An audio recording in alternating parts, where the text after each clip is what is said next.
truth, and life. Here is the Brother Leon Show. You better recognize.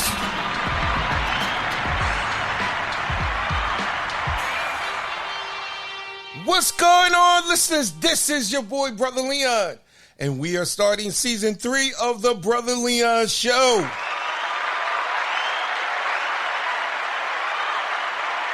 Let's go on in this piece. I am so excited this morning to be starting season 3. Because the one thing that I want you guys to understand and know, season 2 was a season of change and also seeing where we are and who we are as people. So we did a whole lot of relationship stuff. And so the one thing that I'm going to tell you this morning, we're going to start off with love. We're going to start off internationally. We're going over to Africa. Yes, we're back. We're going overseas and we're going to Africa.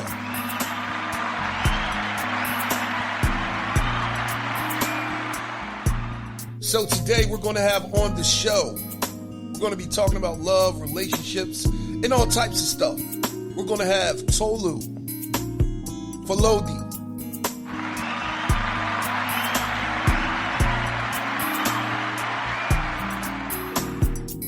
And I am so looking forward to this interview.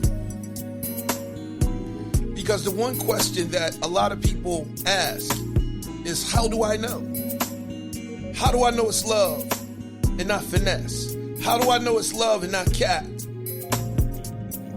So today we're going to find out, because I believe that there are certain things, certain signs that we need to look at, even red flags.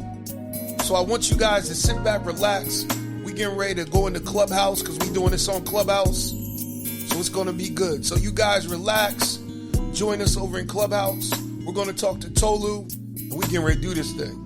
So I just want to say thank you for coming on. My pleasure. And everything. So I just want to just start this thing. I know time is a factor. So let me start with the first question. Who are you? My name is Tolu. I'm a Christian relationship counselor. What I specialize in is helping specifically single saved women date the right men for marriage. And I've been doing this for about 7 years now. And it's been interesting. It's definitely been a journey. So yeah, that's pretty much the summary of who I am. Okay, so let me ask you this. What made you want to get into the dating field, the coaching field? Yeah, so what happened was about 8 years ago, I suffered a personal loss. I lost my brother, and it really dealt with my perspective on life. And around the same time, shortly before that, I had ended a relationship that I had thought was going to end in marriage. So it was really a process of discovering who I was in very different ways within a few months of each other. And that's when I became very close to God, and I discovered my passion for writing. And I discovered that I was quite good at writing on relationships. So what started happening was I was writing on a very popular blog here in Nigeria and even Africa, Bella Naija. So I used to write a lot on Bella Naija, and women started reaching out to me based on what I was writing, asking for my advice, asking for my perspective on their dating issues and their dating dilemmas. And I discovered that because I was new in the faith and I was new to the dating scene in terms of trying to figure out what exactly I was looking for, because I knew after that relationship, that was my first serious relationship and it had ended very badly. I knew what I didn't want, but I also knew that now I wanted to approach dating from a godly perspective. But I couldn't find any information on that, Brother Leon. I couldn't find any information on godly dating online. I remember I was looking for, okay, how do I reconcile the fact that I'm now a woman of faith with the fact that I also want to settle down maritally? What does that process look like? especially if you've dated in the world before. What am I supposed to be looking out for? And I couldn't find a single detail on how that was meant to look like. And the Holy Spirit really started telling me that, you know what, I'm going to teach you. And then what I teach you, you share. So that's how I started. I started focusing specifically on saved women, godly dating, and it just unraveled from there to become what it is now. Wow, let me give you some applause. Thank you. That's great. That's great. So have you written any books, or have you started writing a book? Well, that's a very good question. I did write. I am a published author. I wrote a book on dealing with grief. It's called sorry, a lot of it's coming to my mind at the same time. Gift of Grace, a Sibling Bond. That's my first book. And when I wrote it, it was after losing my brother. That was really the trigger for me. That's where everything really started. That's when I really started reassessing my life and my choices. Because when you experience death, you really start thinking about how you're living your life. So I wrote that book, Gift of Grace, a Sibling Bond. And then that's my only paperback published book. But since then, I've written a ton of books on relationships, ebooks.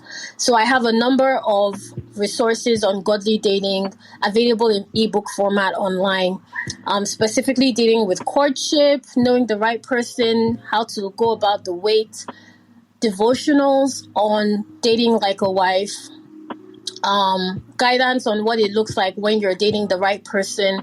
I have a lot of content published in an ebook format on that. Yes, absolutely. Okay, let me give you some applause because I got some questions. So maybe you could talk to me. What is the difference between dating versus courting? Because I always hear the two, interchangeable sometimes. Some of them are different. So could you break that down between the difference between just dating versus courting? Yes, absolutely. So the way I like to put it is this: dating comes before courting. In the context of the Christian faith, you are going on dates. And then through going on dates, through the process of getting to know that person in the dating scene, in terms of going to dinners together, spending time together, you qualify whether or not you want to enter a courtship with them. So how it's supposed to look like is there are different stages, right? You start by getting to know yourself. Some people call it the talking stage. I don't like to do that because I think that's a misrepresentation of what that stage is meant to do. You're just supposed to be friendly, get to know yourselves, get acquainted. If you say talking stage, you start thinking it's a whole relationship stage when it is not. It's just a friendship stage. Do I like this person? Is this someone I can be friends with? So that's usually the first stage. Then it gets more intimate. You go on a date or two or three, however many that particular person and you can keep up the interest for. And through that process of going on dates, you qualify whether or not they are potentially someone that you would like to court. Courtship is exclusive dating. So exclusively, I am only seeing you. If I'm going on dates with you, I don't have that level of commitment to you. I am just getting to know you as a potential love interest. But if I am courting you, I am in an exclusive, committed relationship with you. Now, okay. I also want to differentiate it from the way the world describes dating and courting. As Christians, we kind of put this whole process into one box of courting. But when you're dating in the faith, even the going on dates, the whole process is very specific because you involve God. But when you're doing it the world's way, you don't involve God as much. God isn't the focus. God isn't the center if he's even in the equation at all. So that's on a broad scale. That's the difference. Okay, I like that. Let me give you some applause on that. Because it's almost like you're saying that as Christians, we do things intentionally and with a purpose. So exactly. I definitely like what you're saying with that. So let me ask you this, because I know you may come across people in America. So what is the difference that you've seen in American and African singles, if I can ask you that? Oh, yeah, definitely. To be honest, I haven't really seen that much of a difference. I think culturally, in terms of our desires when it comes to marriage, we are in alignment. What I've noticed, I primarily deal with African Americans and Africans mostly. In my relationship counseling process, I have seen that there are commonalities in terms of the issues, but not so much differences. When I say commonalities, I mean I'm seeing issues of cheating, lack of desire to commit, issues regarding whether or not this person is taking them seriously, intentionality around dating. I've seen that in both demographics. I don't really see a difference. The only difference I can potentially say is with regards to the timeline for marriage. In the African community, what I've noticed is there's this strong emphasis on wanting to get married as quickly as possible. But when I speak to clients in the African American space, it's more streamlined towards just being able to date someone that wants to be in a long-term commitment, not necessarily marriage in the near future, just someone that they can have a healthy conversation with, have a healthy relationship with, and potentially date for marriage. But in the African community, the marital aspect is heavily emphasized.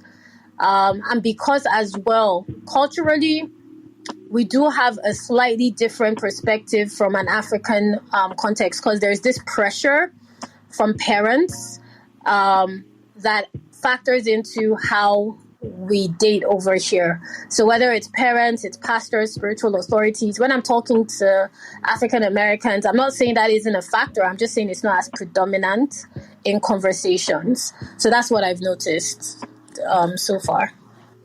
Wow, let me give you some applause on that. Thank you for that observation. I think the one thing that I've seen, and I'm not gonna lie, it's like flying around every place, is this whole conversation about high value. So I got to ask you about that. What's your opinion on that? Yes, that's what, and thank you for bringing that up. I've seen it in both spaces: high value man, high value woman, whether African Americans. I definitely have seen it in other conversations as well around dating. It's definitely one of the points of debate currently in the dating scene. I just think high value is simply high quality. I don't think there's a generic way of describing what high value should look like, because what I consider to be high value is very different from what the next woman will consider to be high value. I definitely think it is a good conversation to have, because it brings out what people are actually looking for in very specific details. So it highlights the fact that when you're dating, you should be looking for quality as opposed to quantity, just by the nature of the phrase high value. I also think it highlights the fact that you definitely want to know what you're bringing to the table, which is another conversation that is ongoing, kind of in relation to high value. What do you bring to the table? Which personally, I don't have an issue with that question, but I know a lot of women take offense. So I don't have a particular opinion on what high value should look like. As long as you know what your standards are, you should be able to say what high value is to you.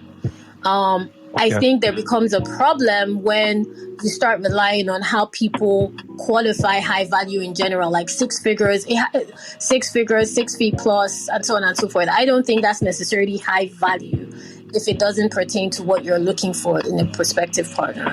So that's what I think. I like that. I like that. I got to mess with you on this one, though. Oh, I like please. that, but let me give you some applause. We got to talk about sex. So, because some people feel as though that, should we be having sex during the courting phase or even the engagement phase, or should we abstain until marriage? So, what's your view on that?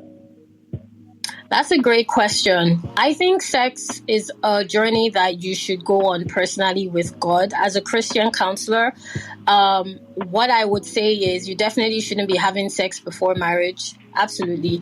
But I like to keep things real, Brother Leon, pardon me. It happens. It does happen. There are a lot of Christians that are very active.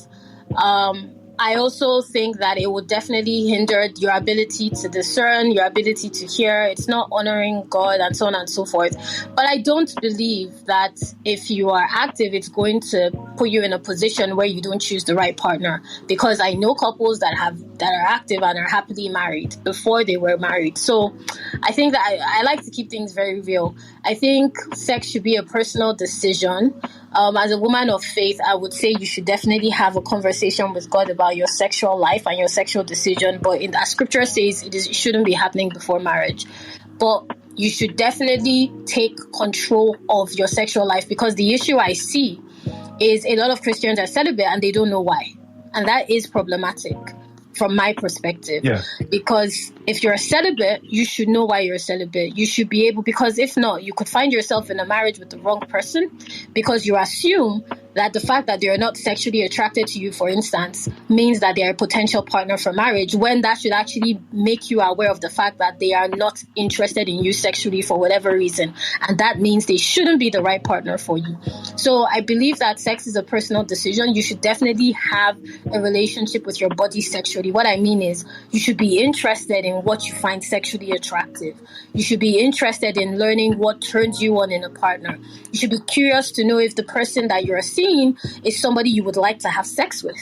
That is what I think should be happening in Christian conversations. That isn't happening.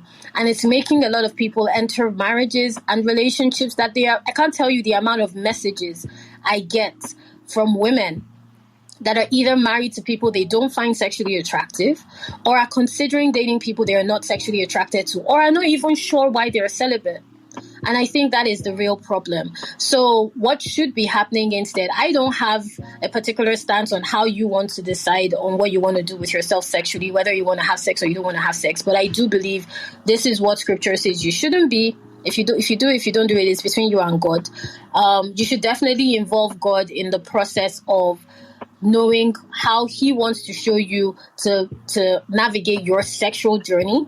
You should have conversations with God about that in prayer. I know some people are dealing with masturbation, pornography, and so on and so forth. You should definitely involve God in that journey as well. And when you're in the dating scene, do not ignore men or women, as the case may be, that you are not sexually attracted to. Your body is trying to tell you something. So, in summary, I don't think having sex before marriage necessarily means that you're going to marry somebody that is right for you. I don't even think the fact that you're having sex before marriage means that your marriage is going to, whether you are or you are not having sex before marriage, I don't think that is the singular reason your marriage will be successful, right? That's what I'm trying to say. But it's definitely something that should be heavily considered. So that's my opinion. Thank you for that question. I'm glad that I got the opportunity to share on that. Oh yeah, I love you bringing it out, because here's one thing that I've seen. I've seen people like use celibacy and abstinence. They use it as a light switch. They turn it off and on. It might come on for the right person, and then they'll turn it off as a vetting process to see where some people are. So I totally get that. But the one thing that I have seen is that a lot of people, they fall in love with the imagination of a person, the assumption, the potential, instead of the reality. And because they've done that, they haven't had the hard conversations, if I can say. And so they may have been abstinent, but then when it comes to the whole wedding night and everything like that, they get disappointed sexually because they didn't have that conversation. Have you ran into anything like that? Like, I waited, but then we got married and now the sex is like, trash. Oh, I've seen situations, off the top of my head. I've seen a situation where, two situations that come to mind actually, where the woman dated the man, they were abstinent, from what I can recall. And now she's dealing with the fact that her husband prefers to masturbate than to be intimate with her. Two women shared the exact same story, where they got married. Everything was fine until now, like till I forget when I got that message, but the two of them were within a short period of time. I think it was sometime this year or late last year. But the issue was both their spouses were preferred to masturbate. They did not want to be intimate with their partners, to the point where the women were not particularly sure what they could do about it because, I don't know how easy it is in African American culture to approach therapists or pastors for help in that regard. But in Africa here, at least in Nigeria, it's very difficult. So they didn't know how to navigate that process because they don't know who they can talk to. And sometimes the men will take offense. Now that I talk about it, I remember she said she had spoken to her husband about the fact that she wanted him to get help and he took offense. That's two situations. And even this morning, a lady reached out to me saying that her husband is now dealing with erection issues. I'm not sure if they were celibate or not, but she said that there was definitely sexual attraction and now he's dealing with erection issues and she doesn't know what to do about it. So I've seen scenarios off the top of my head where because sex wasn't fully discussed and it wasn't considered, it has now become an issue in the bedroom. And usually the wives, because I speak to the women. In fact, I remember an instance where a man reached out to me. His wife wanted a threesome. Wow. She wanted a threesome because she wasn't satisfied with him sexually. Okay. So yes, I've definitely seen situations and scenarios around this. Wow, that's crazy. Let me give you some applause. Thank you. Because I want to transition, but I got to stay here for a little bit. So the one thing that I will say is, it's almost as if you're saying that maybe pornography might be an issue. So do you run across a lot of couples where they're struggling with porn addiction and they're dating at the same time and trying to find their way in through all of this? I mostly know couples I've dealt with as a couple. No, I've not seen that issue because mostly my clientele consists of men or women, specifically women that are dating to marry. I don't mostly deal with couples, but what I have seen is porn. Whenever the situation comes up of sex in marriage, it's either porn, masturbation, that's an issue, or the fact that the partner is just not sexually attracted to them. In fact, I had an instance where a man reached out to me saying that his wife was still hung on her ex. And he didn't know what to do about it. So those are the three situations I've seen: masturbation, porn, and no sexual attraction in the marriage. Okay. So let me ask you this. How do you get over an ex? You know what I mean? Because I've heard that before. Like, I want to date this person, but they're still stuck on their ex. So is that like a red flag where, hey, you need to get out the relationship until they deal with that issue? Well, that's a great question. So with the ex, I don't like to demonize the ex. I think you can have a relationship with your ex that is very platonic. And how that will work practically, it really depends on how much the connection was between you and this ex. If it was a very strong connection, I wouldn't even recommend contact at all. But if it was just a relationship, people date for different reasons. If it was somebody that you dated maybe as a rebound, or somebody that you dated and you weren't really that attracted to, then there's no reason why you can't be friends, because the level of emotional connection to that particular ex is not that deep. But if it's an ex where y'all were like close, in fact, you didn't see an end to the relationship, it was a devastating breakup, I would not recommend being in contact with that kind of ex, because it's very dangerous to allow that person back into your life. So in that instance, if your partner is hung on their ex, it's probably that kind of ex. It's probably the ex that they never got over. They're probably never going to get over, if we're being very serious. It's probably the ex that, in fact, I heard of a scenario where As I'm talking to you, Brother Leon, I'm just remembering certain anecdotes. I heard of a situation where a man and a woman got married, and they each wanted to marry their exes. And guess what happened? They got married, but the only reason they didn't marry is because of their parents. Like I told you, here in Africa, the parental factor is very strongly emphasized. They didn't get married because of their parents, and so they married other partners. And when they married these other partners, they had children, they left their respective partners, and then got married to each other. So the thing is, with the ex that you want to, the one that got away, so to speak, if your partner is hung on that person, you will never be enough. I recommend leaving that situation. Like this gentleman that reached out to me saying his wife is hung on the ex. I'm sure he saw signs before the marriage, and obviously marriage is a revealer. So I'm not surprised that it became more obvious in the marriage. So if you're in that situation, they're not interested in you in that level. You're constantly going to be competing with that ex. So I wouldn't even recommend staying in that relationship.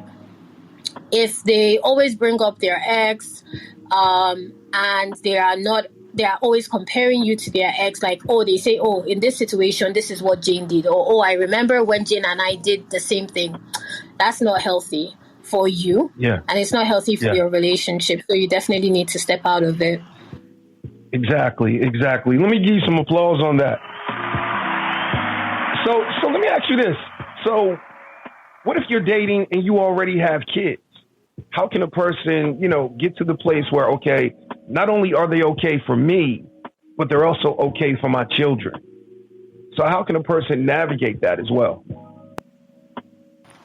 That's a great question. I've definitely dealt with women that are single mothers.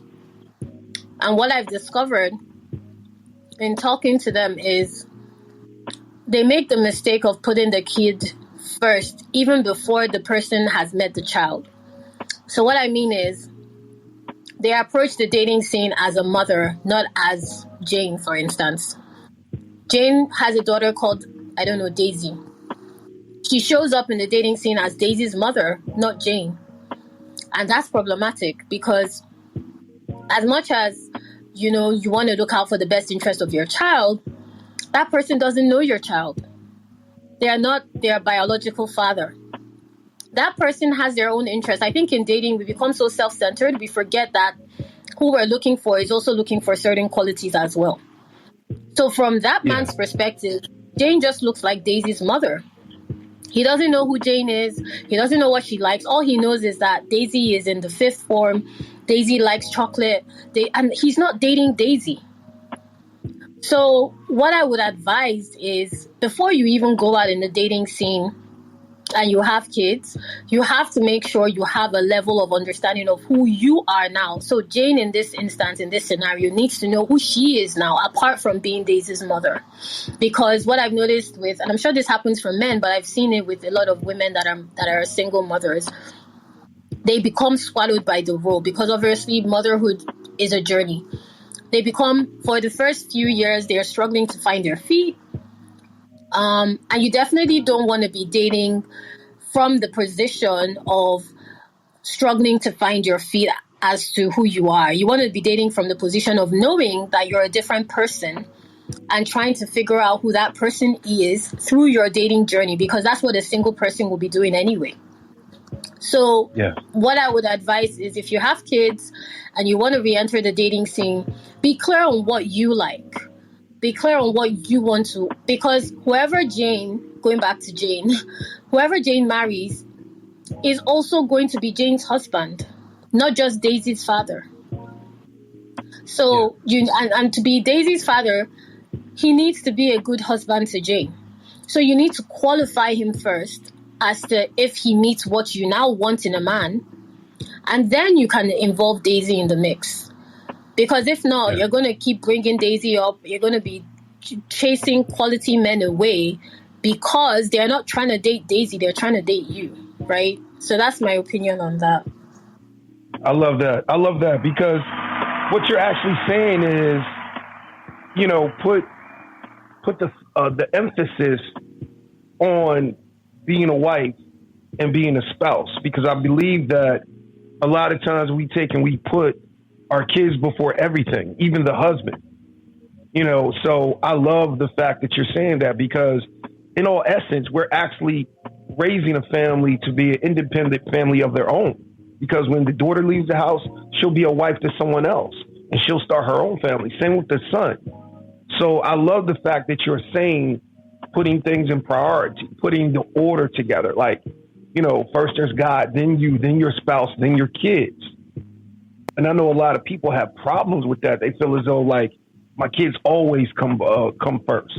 My kids were here before you. So, you know, that's the thing that people need to get in perspective, I believe. But I've seen that more so here in America than I have in Africa. I hear a lot of African women say what you just said. But when it comes to here in America, it's always the opposite. So thank you for bringing that out. I appreciate that. Let me give you some applause.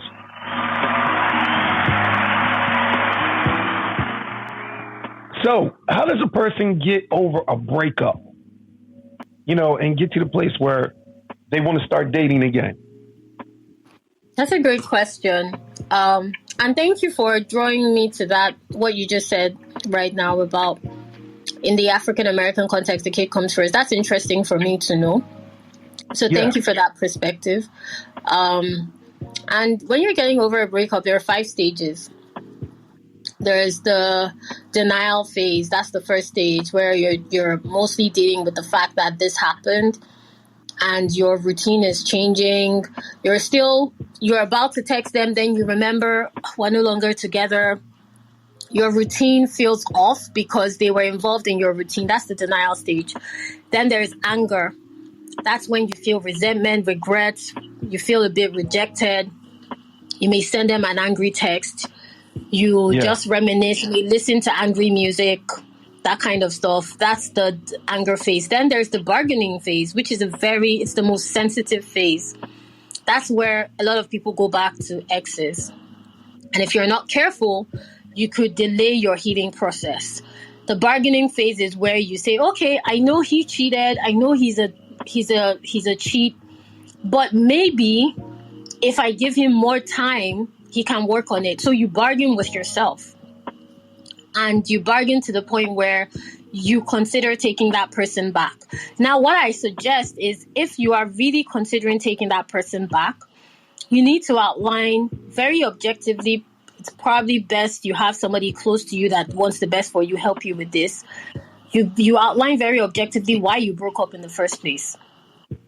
You give it time to see if they're interested in actually implementing patterns to show you they have changed or they are changing. If not, I would recommend in the bargaining phase, you bargain with yourself to understand the fact that they cannot give you what you need.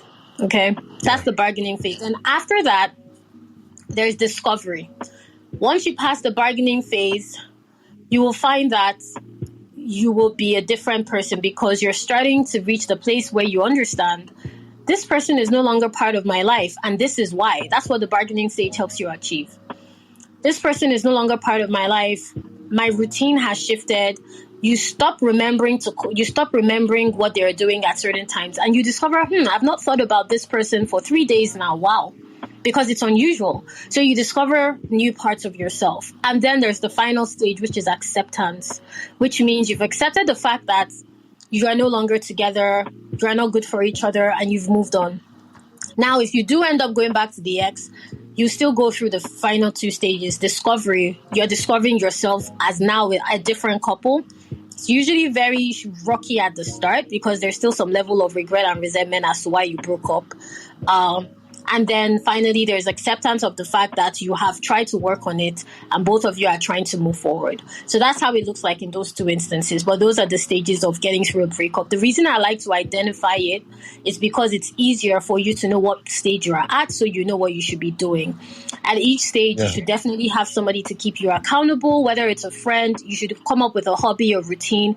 Maybe if your thing is fitness or it isn't, get into fitness, work on your project, start a business, anything that will occupy your time and your mind, so that you don't give yourself an opportunity to reminisce, will be very helpful. So that's what I think.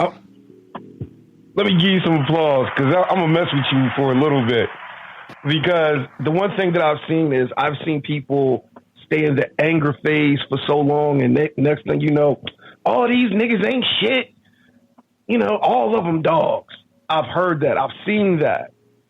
So not only have I seen that, but I've also seen people get stuck in that phase where, you know, it's like, you know, well, maybe everything's my fault. I did that, and I'm the reason why he cheated, and you know, the bargaining phase starts getting real toxic and they feel like, well, I'm going to just let him in. And next thing you know, he's back to cheating again. And then they go back to the anger phase. Like, I should have never let him in. All these niggas ain't shit. All these niggas are dogs. And then they kind of blame themselves. And then next thing you know, it's like a spiral out. So the one thing that I want to ask you is this. Are there certain signs or certain signals during the anger phase and during the, if I could say, bargaining phase, like you just said, the bargaining phase? Are there certain things that you need to really be observant with during those phases and trying to transition between the two?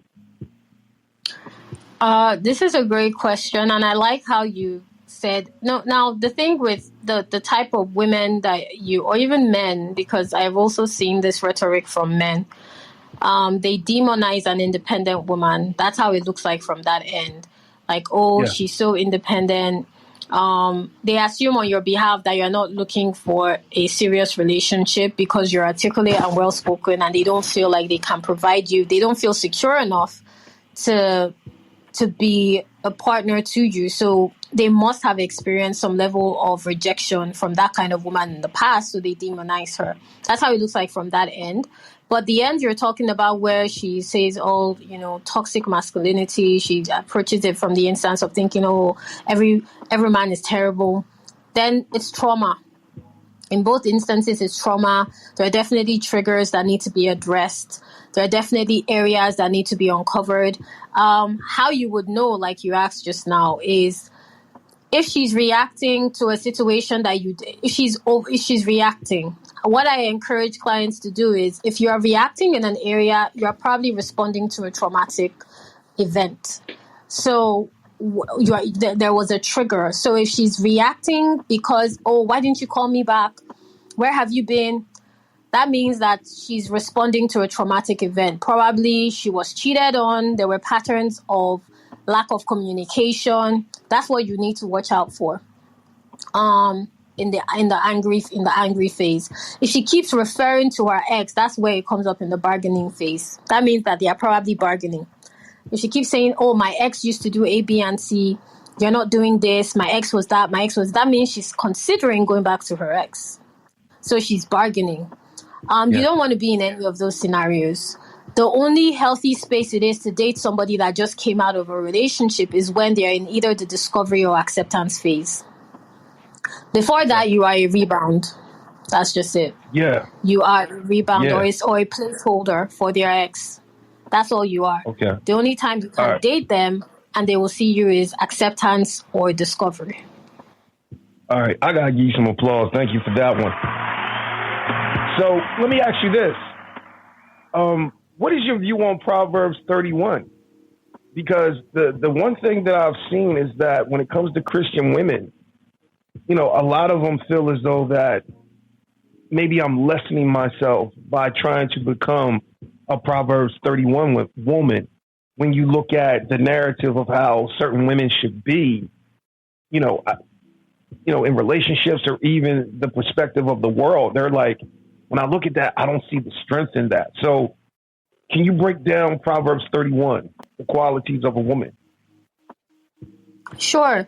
Now, what I think in general is every woman is a Proverbs 31 woman. Every woman of faith is the Proverbs 31 woman. I don't know a single woman that isn't at least a daughter, a sister, a friend, that isn't multitasking in her immediate environment.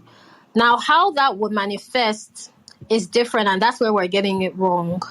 A woman that doesn't have a traditional 9-to-5 job doesn't mean she's not a Proverbs 31 woman. Or a woman that has a 9-to-5 job doesn't mean she isn't a Proverbs 31 woman. It's described in Proverbs 31. There's a reason she wasn't given The reason is part of the reason is because every woman should be able to identify with some element of how she has shown herself.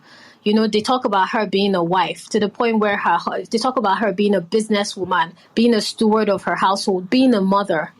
And I believe that as you're dating in the Christian faith, when you are operating under the mindset of trying to be a Proverbs 31 woman, it can be a bit destructive to your process because you already are her.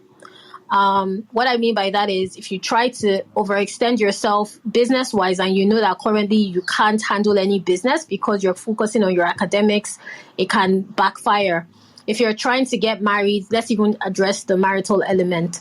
If you're trying to get married within a particular time frame, because that's really what I work with clients on, getting over. If you're saying, I need to get married in the next 6 months, you're more likely than not going to attract less than ideal options or quality options as prospects for marriage because you've limited the way you are going to experience the dating scene to 6 months. And, I don't think the culture, since, we're going here, I think the way the Christian culture has been placed in church when it comes to women and dating has done a disservice to how women approach the dating market. It makes it seem as if, you need to be all these things for the man. They don't hardly talk to the men, Brother Leon. They don't talk to them about being good stewards of their household, being good coverings. They're always addressing the women about how you need to dress a certain way, how you need to speak a certain way, how you need to pray a certain way to attract a kind of man. And all this is doing, ironically enough, is it's making these women less attractive to said men.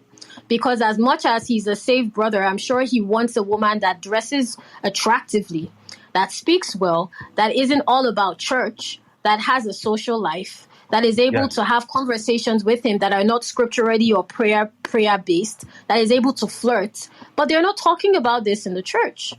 So if women start following that manuscript of how the Proverbs 31 woman, and I'm sure she was all these things as well, but obviously because the church is so rigid in how it approaches what Christian dating should look like, it's making it difficult for a lot of women to attract quality men.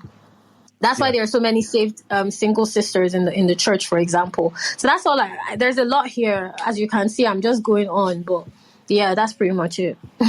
Yeah, I'm glad you brought up the church because, I believe that a lot of times churches, they almost cookie cut, if I could say that. They can make good church members, but can we be good outside of the church? You can tell us what to be when we're in the church. You can tell us how to dress. You can tell us how to talk. You can tell us what to watch out for. But the crazy thing is that a lot of people have the assumption just because we're saved, we're going to be exempt from the problems of life. And so the one thing that I will say is that as a Christian, you have to make sure that you're equally yoked with that person, even in relationships. Just because you're saved doesn't mean you're going to have a good marriage or a relationship. You need to have the conversations. And I believe that a lot of Christians, based off of their Christianity, feel as though that I don't have to worry about that. I don't have to talk about that because we're saved. And the church is doing a disservice by not educating people on how to have successful relationships outside of the church. You prepare us for Sunday and Wednesday, but I like the fact that you brought that up because I do believe that we got to start preparing our men more so because I'm taking you on as a wife and I should be a steward, because a steward adds. If you look at what Jesus taught in the Bible, the stewards, they add to what was already given. So we need a whole lot of that.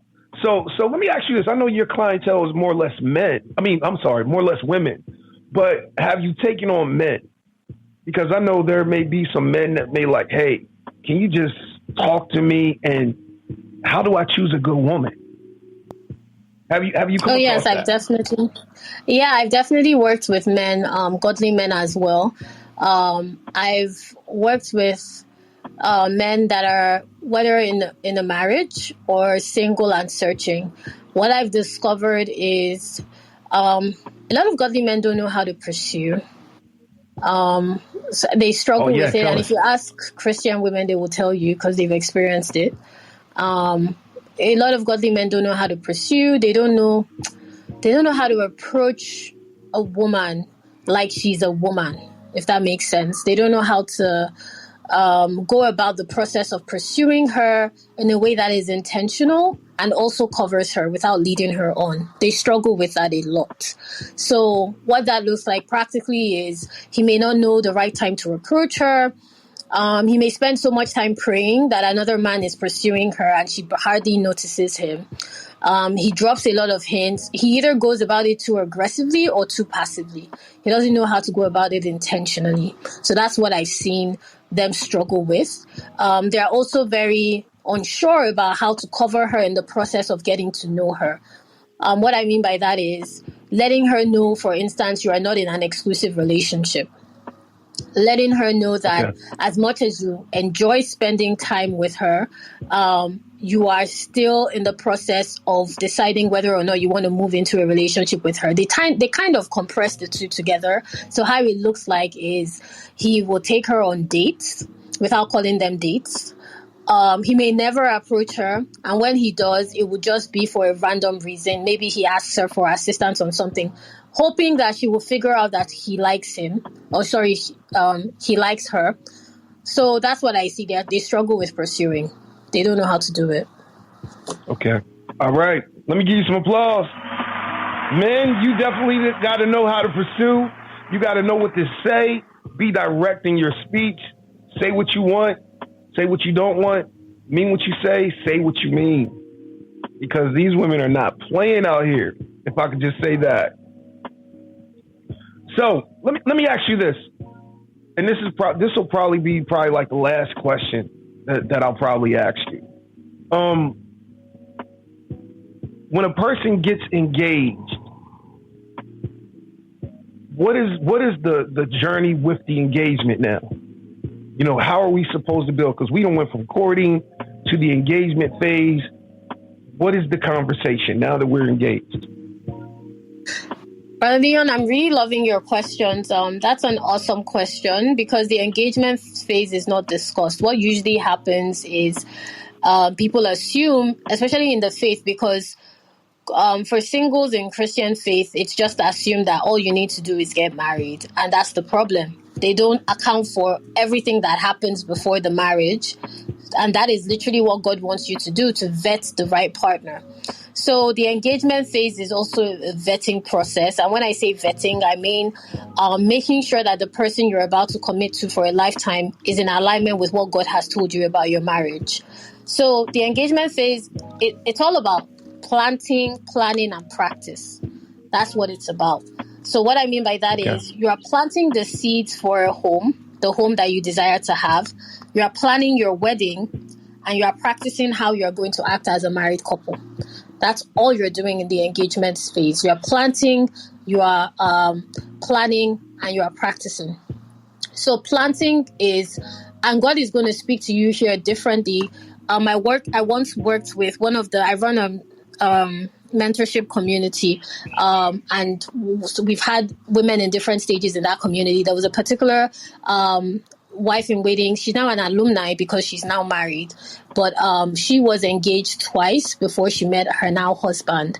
So there are instances where I've come across women that have gone through broken engagement, and I guarantee it's because of either planting, practicing, and planning. Obviously, a broken engagement is better than a broken marriage. So what you should be doing in summary is planning simply means you're planning your wedding, you're planning your finances, you're about to get a home together, you're planning how you are going to go about your business as a couple. What I mean is, okay, who is going to be responsible for what? Practicing is the act of planning in motion. So as much as we're planning the wedding, we're practicing how we're going to plan functions as a married couple. And then planting is all about the counseling, the meeting the parents, seeing how your families interact. What are the friendship circles like? What are the in-laws like? That is how you vet at that stage. That is what you should be looking out for. That is what you should be praying specifically about. So whatever you're planting, pray. Whatever you're planning, pray. Whatever you're practicing, pray about it. And look for clear clues on whether or not this is somebody you can meet. So for instance, if he's selfish with his money, you're going to know when you're planning the wedding. If you did not know before, it will be very obvious. If he is somebody that isn't interested in having conversations about finances or how you're going to go about your family roles, if his family is too intrusive and you notice he's a mama's boy to the point where the mother is the one choosing where both of you are going to live, that's a clear sign of how your marriage is going to look like. So the engagement gives you a clear picture of what your marriage will look like if you're paying attention. Yes. Let me give you some applause. I like that. So Ms. Tolu, do you have time for if anybody has any questions? Yeah, sure. From the audience. If we have any questions, that would be fine. Yeah. If anybody has any questions from the audience, please raise your hand. And please follow Ms. Tolu because she is a phenomenal woman. She has phenomenal material that could definitely help you. She is in these Clubhouse streets. So guys, please take advantage. So if you have any questions for her, please. But the one thing that I definitely want to talk about is the whole thing with the in-laws and making your soon-to-be bride or soon-to-be spouse a priority. Because the one thing that I've seen here in States is that the in-laws, they can be very intrusive. And to the point whereas the wife feels like that she has to compete with the mother. Have you seen that in Africa? Oh, it's very normal here. It's very usual. Yeah, the wife has to compete with the mother and sometimes the siblings. Okay. It happens a lot. Sometimes the whole family can move into your household, and the husband doesn't have a say in. The husband is quick to support his mother, his siblings, and he's not so quick to support his wife. So there's definitely an imbalance there in our culture as well. Absolutely. Okay, yeah, wow. You actually said move into a whole house, like the brothers and everybody. Oh, yeah, definitely. Sometimes because here, once you get married, it's basically assumed, sometimes in our cultural weddings, it's assumed that you've married the entire family. So he may have younger siblings and they will come and stay with you. Or you may have younger siblings and they move into your house for a period of time. So sometimes that can lead to conflict because the brothers and the sisters may not respect you as the wife of the home. And it can lead to conflict for the new wife because she doesn't know how to handle that situation with her husband, especially if he's particularly fond of his siblings. So there's definitely a lack of covering in that aspect that I have seen happen here in our culture. And the mother can show up unannounced. She may not tell you she's coming. Yeah, his mother can show up unannounced to the household. We do what we call omugwo. So omugwo means that after you've given birth, the mother of the father of the child will come and stay with you for a bit to help you with the baby. If both mothers are alive, that is the father's mother and the mother's mother, they can rotate, but definitely they will come and help you with the baby. So in our culture, it's accepted for family to come and stay with you, but sometimes they abuse it, and you will find situations where the wife starts feeling a stranger in her own home.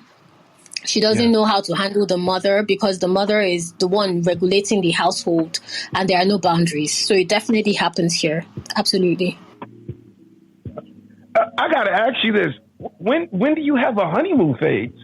If all of a sudden I say I do, we celebrate, and next thing I know, hey, brother, can I come live with you? And this is like maybe 2 or 3 days after the wedding. Oh, no. What happens is you definitely go for your honeymoon. You move in probably a couple of months after, or or a year or two after. At some point, it depends on the family and depends on the family culture specifically. At some point, the brothers or the siblings may move in. It's not a definite yes, but it does happen. But it would have happened after the honeymoon, and you have gone into your home and you've settled down, that kind of thing. Okay. Because I think a lot of times to avoid certain things, the abuse, like you said, maybe, I'll put down certain guidelines. I'll be like, hey, look, if you're going to live here, you're going to follow my spouse's instructions, and you're only going to be here for 6 months. So whatever problems that you got 6 months. If you're a grown person now, if you're like a child, that's totally different. It's almost like I'm taking you in as a surrogate father and I'm growing you up, but you're going to have to listen. I agree. I like that. That is, you've literally just given an example of how to cover your wife in that kind of situation. But a lot of men don't do that here. They don't do that. And like you explained, over in the States as well, they don't do that. They just let the siblings and the family and everybody dictate whatever they want to do with the wife. And that's what you should be vetting before you get married. That's why I said the engagement is practice. You want to be paying attention. Exactly. Because it will definitely show up. Exactly. So let me ask you this. I know I said I was going to stop, but what are some of the questions that women need to ask men?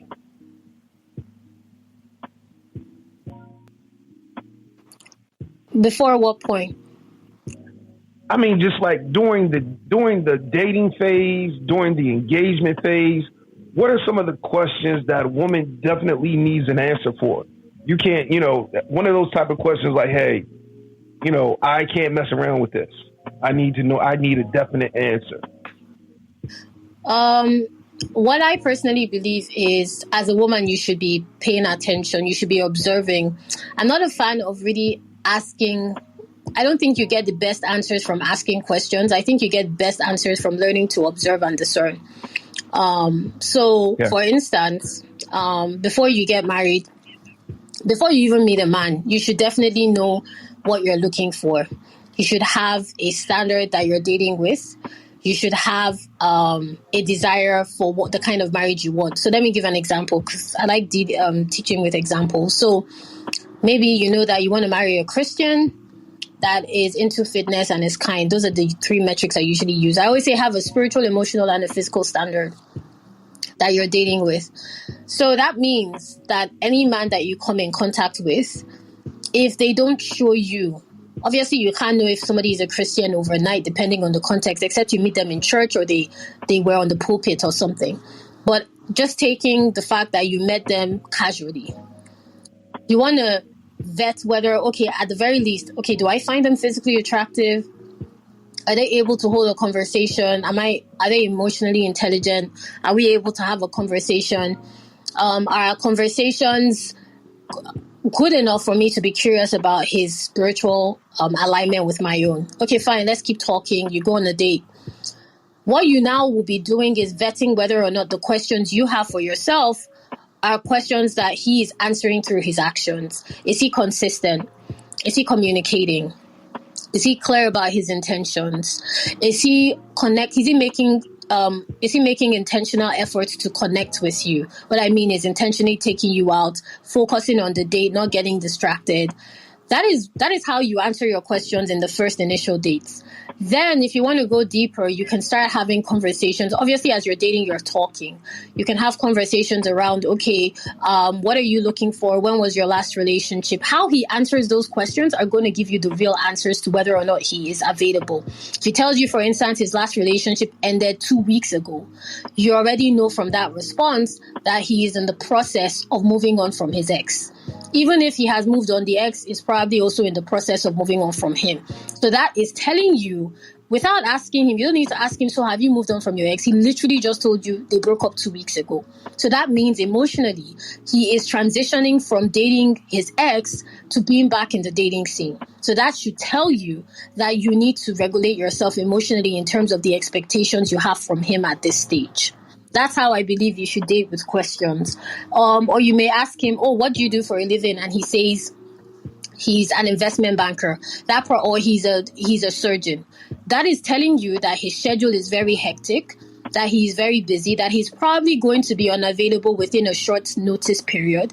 So you allow yourself to think, okay, is this in alignment with the vision I desire maritally? Is this the kind of person I can build a home with? It also means that he's probably earning well financially. He's emotional, he's intelligent, he's logical, he's probably financially stable. So that's how I believe you should be dating. You shouldn't be asking questions like, do you have a 6-figure job? Do you get what I mean, Brother Leon?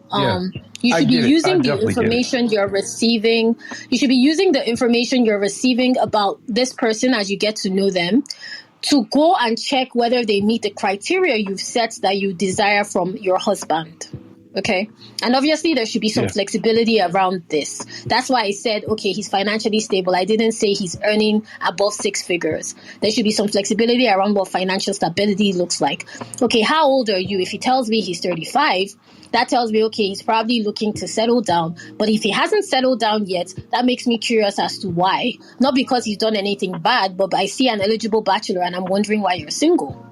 Right? So it's just a normal way for me to think. So that's how women should be approaching the dating scene. But this is what they do wrong. Because they don't approach it this way, when they see that he's a doctor earning a good salary, speaks well and is a Christian, they already think this is my husband. This is my husband. I don't need to check anything. I'm just going to go ahead with the date. They become so emotionally entangled, they miss the spiritual cues God is giving them. They miss the social cues where that man is talking down to them, talking down to everyone around him, has very loose friends. They don't pay attention to any of that. And they qualify him as a potential partner and probably enter a marriage that is less than satisfactory for them. So those are the two extremes of what that can look like. Yes, I like that. I love that you broke that down. Thank you.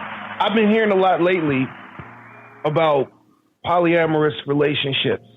And I know some people are feeling like, okay, well, he's a good catch, but he wants to have a polyamorous relationship.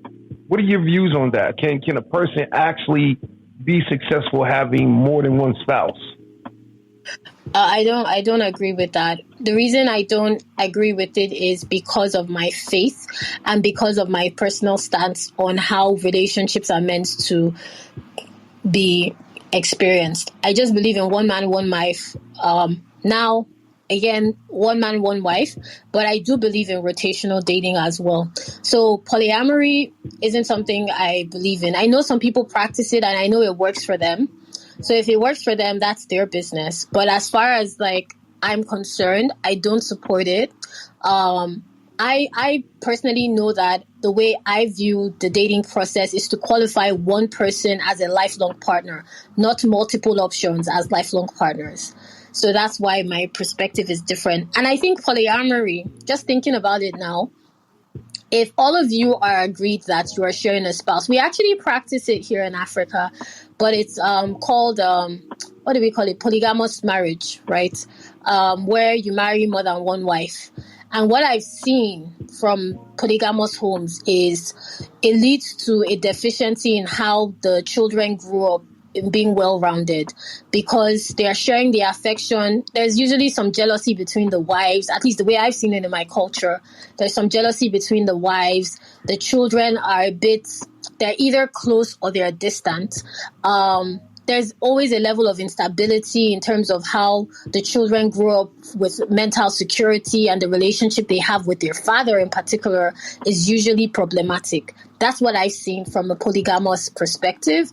That's how it's encouraged in our culture, more so with our parents than with our generation. It's less and less in our generation. But our fathers, I come from a polygamous home, for instance. I know a number of people that do as well. So it's something that was practiced up until this generation, which is where it's now more and more discouraged. So I don't approve of it because I have seen the effects of it personally. And I've definitely seen the effects of it in terms of people I relate with. I believe in just one man, one wife. But I do also believe in rotational dating, which is the process of going on dates with multiple men before you choose somebody you want to be exclusive with. I get that. I totally get that. Let me give you some applause. Because the one thing that I've seen is that I know personally myself, I couldn't do it. I'm too jealous. And on top of that, just looking at the aspect of what you said about the kids will probably end up lacking because I would just say this. You can't spread yourself emotionally like that. You can't spread yourself thin emotionally. And that's just my personal opinion, because when I look at the Bible and when I look at our first father, Adam, he only had one wife. When everybody else started having multiple wives, that's when the problem started. So I agree with you totally. One man, one woman, one husband, one wife, not wives, not husbands. And then a lot of times, it's always the male who gets, more than one wife. The wife can't have more than one husband. I'm like, nah, man, nobody wants that. I agree. Yeah. So, Ms. Tolu, how can people follow you? Thank you for that, Brother Leon. They can follow me here on Clubhouse, like you kindly mentioned. They can also follow me on Instagram at Fan the Flame. So if you go to my Clubhouse profile, you will see my Instagram link. I'm on YouTube as well. All my links are on my Clubhouse profile, but I'm mostly active on Instagram at Fan the Flame. That's the best place to follow me. Okay, cool. How can people get a hold of your ebooks as well? Oh, definitely. If you reach out to me on Instagram at Fan the Flame, I will give you a link to our store, or you could just send me a DM asking for my ebooks, and I'll be glad to direct you on where you can get them from. That's the best way. Cool. I just want to say thank you for coming on this Clubhouse stage. And I definitely want to do this with you again. Awesome. So can you leave us with some words of wisdom? Oh, yeah, we definitely got set up. Can you leave us with some words of wisdom? Yes, absolutely. What I would, from a dating perspective, don't marry who you're not attracted to. That's the first thing. Do not marry who you're not attracted to. Don't settle for less than what you know you deserve. If he or she is not consistently communicating with you, they're not the one for you. Definitely involve God in your dating process. Marry somebody you want to have sex with, and make sure that you don't allow your parents or pastors or whoever holds a level of authority over your life choose your spouse for you. Choose your spouse based on what God has told you. That's pretty much it. All right.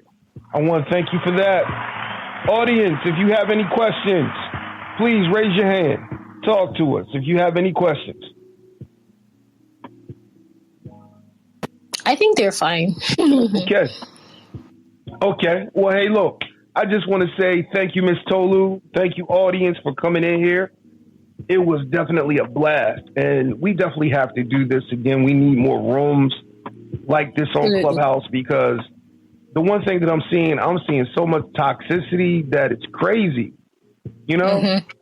I agree. So that's the one thing that I'm seeing. So I do believe that we as men and women, and black men and women in particular, that we can connect, that we can have sustainable relationships. We can get the outcomes that we want, but we have to get the knowledge, and we also have to get to a place where we do the work.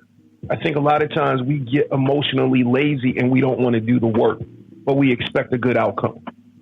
Absolutely. So I completely agree with you. Yeah. So I applaud you for everything that you're doing and how you're bringing awareness to our women and how they can be successful, because I'm not going to lie, Miss Tolu, I actually was like, hey, look, I'm to the point, because I don't know what's out in these dating streets. I was actually thinking, I was like, you know what? I might just get me a sex doll and a doll, call it a day, because I'm serious. Because it got to the place where I was like, I don't know what's out here anymore. And it's like that whole conversation about high value. I was like, man, please, if all the women want a 6-figure man, I'm not that dude. So I'll just get me a sex doll for sexual needs and a doll for my emotional needs. Oh, Lord, that's funny. Yeah, I definitely agree with you. It's the dating streets are toxic right now, Brother Leon. It's very bad. I agree, 100%. Yeah. So I'm serious. That's what I thought, and I mean it. And it's crazy because people, every time they hear it, they laugh, but some people are actually like, they've checked out. I'm not trying. Yeah, they. So I just want to say thank you for coming on here, and it's definitely been a pleasure. I hope we can definitely do this again. But hey, I will probably meet you in passing and come to some of the rooms that I see you in. But I just want to say thank you again. Thank you so much, Brother Leon. It was truly a pleasure. And yeah, I definitely look forward to doing this again. This was fun. Thank you for having me. Let me give you some applause. I'm going to give you some thunder, too, because you brought that thunder this morning, too. Oh, thank you. So, hey, guys, we are getting ready to end this room. I just want to say thank you for everything, and I want you guys to be blessed, be safe. Please follow Miss Tolu on Clubhouse. Follow her on Instagram. Look at all her content. Hit her up if you have any questions, if you want her for coaching, if you want to get her opinion, hit her up. Because I'm telling you, life was not meant for us to go through this thing without having teachers or coaches. You got to have a coach. You got to have a teacher. So I'm going to end the room on that. So I want you guys to be blessed.